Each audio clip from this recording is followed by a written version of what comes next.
What is going on, y'all? Welcome back to the Locks DFS MLB breakdown. My name is Narang. I'm from locksdfs.com, and I will be breaking down this 9-game main slate on DraftKings and FanDuel on Wednesday, June 26th. It's a real interesting slate. There's a lot of good high-price pitching options. I think it'll be an interesting decision as far as who people go with and who you guys go with, as well as the same decision to be made for cheap SP options as well. There's a lot of good, interesting bats, spots to play, multiple of them. Not as much as yesterday, where we saw so many team totals over 6. I think that was the most ridiculous slate I've ever seen, where there were like 15 games, and I think there was 7 or 8 teams with a team total that was 6 or higher, which was absolutely absurd. It made for a fun slate though, for sure, but anyways, with all that being said, I'll jump into this. Before I get into that though, if you guys want to go ahead and leave a like and comment on this video, not only would it mean a lot to me and Christian as far as gaining traction on this channel, but you'll be entered into winning a free season pass of your choice. As you guys know, we run the same giveaway every single week where we like to give back to those of y'all who are leaving likes and leaving comments. So you do those two things for the next 5 days, or when we post videos Monday through Friday, and then every Monday we announce a winner for a free season pass of your choice. Also, if you want to just join the team, get a pass for baseball, it's locksdfs.com. You can get a month pass, a year pass. Great value, great experience in my opinion. You could really get a lot of information from there, and you'll get to join our private members-only Slack chat where we talk about the slate every single day. So, with that being said, let's just jump right into it. So, like I was saying, there's some real interesting decisions to be made for high-price SP between really all 4 of these guys above 10K. I think you'll see a lot of people get on Corbin, and you'll probably equally see as many people on Matt Boyd. Interested to seeing where that ends up as we get closer to lock. As of right now, I'd anticipate a few more people on Boyd, but you never know with the matchup versus Miami. You might just see some people just auto click that matchup, despite Miami being a little bit better versus left-handed pitching. So with that being said, I'm going to be more interested in Matt Boyd in this spot, and it's really a lineup thing for me. This Texas lineup is now healthier, but they are healthier in the form of more left-handed bats. Mazzara is back. He was out for a little bit. Joey Gallo was out for a while. He's back now.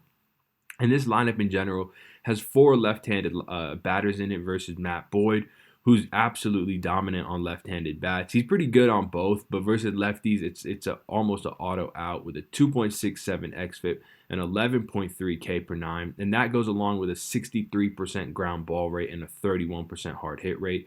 Those are elite numbers versus left-handed bats, so he really neutralizes 4 of the not 4 of the best bats, but 2 of the best bats in Mazzara and Gallo. Calhoun, you can make a case for as well.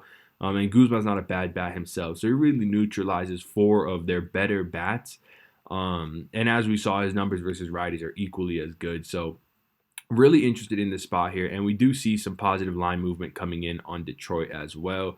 Receiving only 24% of the bets, yet they move from an underdog at plus 115 to a favorite at minus 108. That's typically what you like to see when you're targeting a starting pitcher.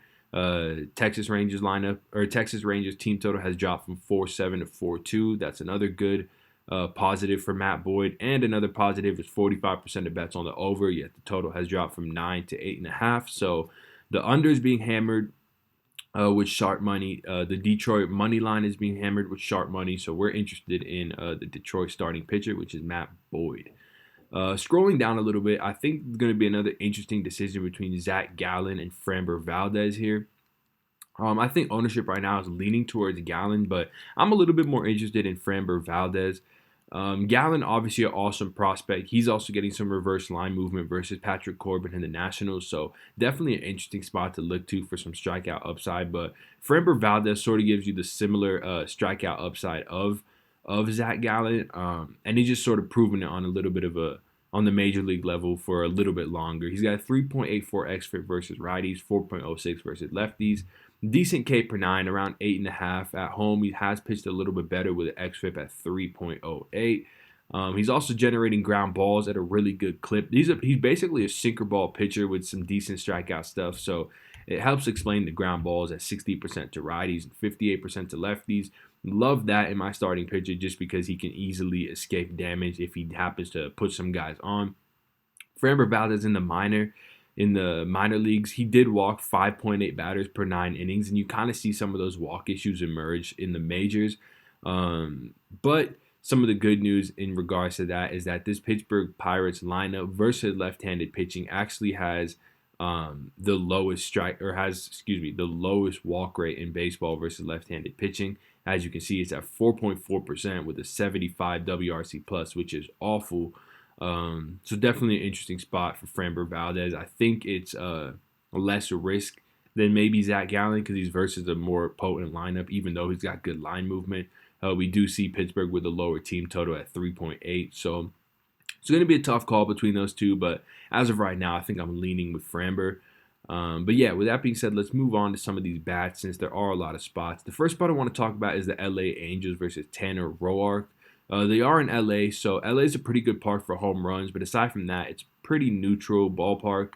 I think there's this notion that it's a big pitcher's park, which isn't necessarily true. It's actually over, I forgot what sample size I was looking at, but it's actually fairly good for home runs in that ballpark. So with that being said, Tanner Roark really struggles versus lefties. 6.26 xFIP with a 5 walk per 9 and a 1.38 home run per 9. That's backed up by a 42% fly ball rate, 33% line drive rate, and 33% hard hit rate versus lefties.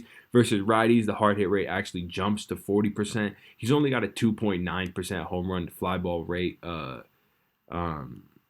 percentage versus right-handed bats. So I do anticipate that regressing towards 8 or 10%, which does mean that some right-handed bats are due for some long balls versus him.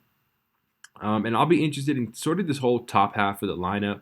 I think Ohtani's price on DraftKings is way too cheap at 4.5K, as is Justin Upton at 4K. Tommy La Stella has been legit this year, backed up by absolutely real batted ball numbers, batted ball splits. And then obviously Mike Trout holding together that stack definitely makes an interesting stack for me. They opened up at a 4.7 team total, I believe, and have since risen to I believe 4.9. Right, 4.7 to 4.9. The over on this game is being hammered, so definitely interested in this spot for the Angels right here. And then the other spot I'm going to be looking towards is going to be the Phillies versus Jason Vargas. We couldn't make this video without picking on Jason Vargas, so these were his batted ball splits. 40% hard contact rate, essentially to both-handedness. On the road, it's especially worse at 48%. He is a fly ball pitcher, so about 40% fly balls as well, which is just sort of not what you're looking for. 40% hard hit, 40% fly balls. 5.58 xFIP to righties with a 4.53 xFIP to lefties. Just giving up way too much hard contact. The Phillies opened up with the highest team total on the slate, I believe, and it has since risen from 5.6 to 5.9. Getting positive line movement as well. 56% of bets on them, yet they move from -130 to -151. So all real positive indicators of a Philly stack being a pretty plus EV move tonight. This Mets bullpen, in addition, has been one of the worst over the last 14 days. So I'm going to be looking towards sort of the whole top of the lineup again. I love Kingery leading off. He is a bit expensive on DraftKings, but I still love him leading off. Segura's been hitting the ball better. This whole lineup has actually been heating up fairly well, so it's a good time to get in on them.